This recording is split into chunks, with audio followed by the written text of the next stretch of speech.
Hello and welcome. मेरा नाम है गौतम, आप देख रहे हैं गौतम लाइव ज्ञान चैनल। फ्रेंड्स, आज के वीडियो में हम बात करने वाले स्नेक बाइट के बारे में। स्नेक बाइट हो जाने पर क्या करना चाहिए, क्या नहीं करना चाहिए, और उसके साथ सांपों से जुड़ी कुछ रोचक तथ्य, रोचक जानकारियां। तो चलिए फ्रेंड्स, वीडियो शुरू करते हैं। लेकिन उससे पहले अगर आप मेरे चैनल पर नए हैं तो चैनल को सब्सक्राइब कर ले, बेल आइकन को हिट कर दे, ताकि इसी तरह की लाइव यूजफुल वीडियो सबसे पहले आपको मिल सके।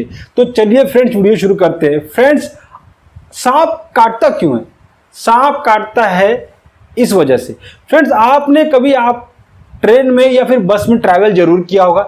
कभी ना कभी जिंदगी में आपके साथ ये हादसा जरूर हुआ होगा कि जाने अनजाने सामने वाले ने आपके पैर पे पैर दे दिया होगा, उससे आपकी चीख निकल गई होगी और आपने उसको पूरे ताकत से पुश करके कहा होगा, बे अंधा है क्या।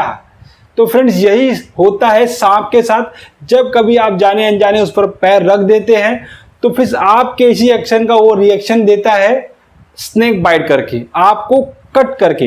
अभी आप सोच लीजिए, आपका वजन है 70 से 80 किलो, वो दुबला पतला सा सांप है। आपका अगर वजन उस पर पूरा पड़ गया तो उसका तो मलिदा निकल जाएगा। और फ्रेंड्स, संसार में कोई भी हो, सबको अपनी जान प्यारी है, बस अपनी जान बचाने के चक्कर में आपको काट लेता है। हर साल 54 लाख लोग पूरी दुनिया में स्नेक बाइट की वजह से मारे जाते हैं। 27 लाख लोग केवल भारत में स्नेक बाइट से मारे जाते हैं। अब ये नंबर इतना हाई इसलिए है, उसकी दो वजह। उसकी पहली वजह यह है, आज भी लोग डॉक्टर से पहले ओझा सोखा के पास जाते हैं। दूसरी बड़ी वजह इंफ्रास्ट्रक्चर की कमी, हॉस्पिटल्स की कमी, एक्सपर्ट डॉक्टर की कमी, और उससे भी पहले दवाइयों की कमी। ये दो वजह हैं जिसकी वजह से भारत में ये नंबर इतना ज्यादा है। भारत में पाए जाने वाली जितनी भी प्रजातियां हैं उसमें केवल 15 से 20% जो प्रजाति है केवल जहरीली है। इनके काटने से एक्चुअल में आदमी की डेथ हो जाएगी। बाकी जो प्रजाति है वो नॉन पॉइजनस है। तो फ्रेंड्स, उसमें जो है सबसे टॉप पे 4 लोग हैं। पहला है कोबरा, दूसरा है कॉमन कैरेट, तीसरा है वाइपर और चौथा है रसेल वाइपर।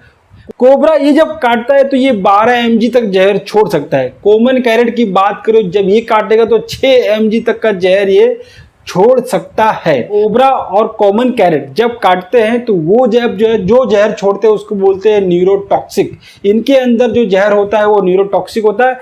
न्यूरोटॉक्सिक का मतलब ये सीधा आपके दिमाग पे काम करेगा और आपके बॉडी लकवाग्रस्त हो जाएगी, जिसकी वजह से आपकी डेथ हो जाएगी।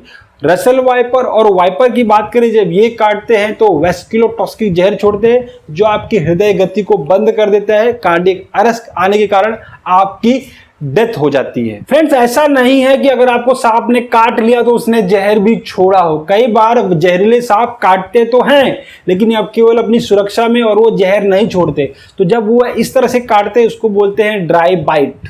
अगर आपको या फिर आपके किसी चाहने वाले को सांप काट ले तो आपको क्या करना चाहिए, क्या नहीं करना चाहिए, आइए जानते हैं। तो सबसे पहले जानते हैं कि क्या नहीं करना चाहिए। तो नहीं करने वाली चीज़ों में पहली चीज़ है, फर्स्ट चीज़ वो आपसे मांगे आप खाने पीने की चीज़ें। मोस्टली वो पानी मांगता है, तो ऐसे समय आपको पानी बिल्कुल उसको नहीं देना है। दूसरी चीज़, उसके समझ लीजिए अगर उसके पैर पे कट किया है तो वहाँ पर किसी भी धारदार चीज़ का इस्तेमाल करके पैर को बिल्कुल भी कट नहीं लगे, किसी तरह का कट लगाए ही नहीं। ऐसा करने से ब्लीडिंग हो सकती है और ब्लीडिंग जहर से पहले वो ब्लीडिंग से ही मर जाएगा। तीसरी चीज है, हो सकता है जिसको सांप ने काटा है वो आपका बहुत ही नजदीक हो, आपके दिल के बहुत करीब हो। तो ऐसे में आपको पिक्चरों वाला वो कांड नहीं करना है कि आपको मुंह लगा के सीधा उसके जहर को खींचने की कोशिश करनी है। बिल्कुल भी नहीं करना है। इससे सामने रहो तो आदमी मरेगा ही, आप भी मर जाएंगे, आप भी उसके साथ सती हो जाएंगे। चौथी चीज है, जब किसी को सांप काटता है तो उसके ऊपर हिस्से में आप देखते हैं कई लोग टाइटली कपड़ा बांध देते हैं। अब उनका सोचना यह है कि ऐसा करने से जो जहर ऊपर नहीं चढ़ेगा। हाँ, पॉसिबिलिटी कि जहर ऊपर नहीं चढ़ेगा, लेकिन इससे ये होगा कि वहां पर रक्त का प्रवाह रुक जाएगा, उस जगह जो एरिया सुन्न पड़ जाएगा और इसको बोलते हैं गैंग्रीन। अगर गैंग्रीन हो गया तो उस जगह को पैर से काटना पड़ेगा। तो ये रिकमेंडेड है कि आप उस जगह को कपड़े से भी बिल्कुल नहीं बांधें। पांचवी चीज है, सांप के काटने पर आप देखेंगे तो उस जगह में सूजन आ जाती है। तो उस सूजन को आप कम करने के लिए आइस वगैरह का, बर्फ वगैरह का इस्तेमाल बिल्कुल नहीं करे, उसको उसी तरह रहने दे। जो भी करना है वो डॉक्टर करेगा, आप डॉक्टर बनने की कोशिश बिल्कुल मत करें। Last but not the list, किसी ओझा सोखा के पास तो बिल्कुल बिल्कुल बिल्कुल नहीं जाए फ्रेंड्स। तो क्या कर सकते हैं, लिस्ट जो चीजें मैं आपको बता रहा हूं वो आप कर सकते हैं। स्नेक बाइट होने पर आपको जो चीजें करनी है उसमें सबसे पहले आप 108 पर कॉल कीजिए और मेडिकल हेल्प बुलाइए। दूसरी चीज है, आपको अगर स्नेक वहां अवेलेबल है तो स्नेक को पहचानने के लिए उसकी फोटो खींच लीजिए। अगर आप स्नेक को पहचानते हैं तो वो आप याद रखिए कि वो कौन सा स्नेक था। तीसरी चीज है, आपका जो पेशेंट है, आपका जो स्नेक बाइट का विक्टिम है, उसको आप दिलासा दीजिए, उसको मतलब डरने मत दीजिए, सोने मत दीजिए।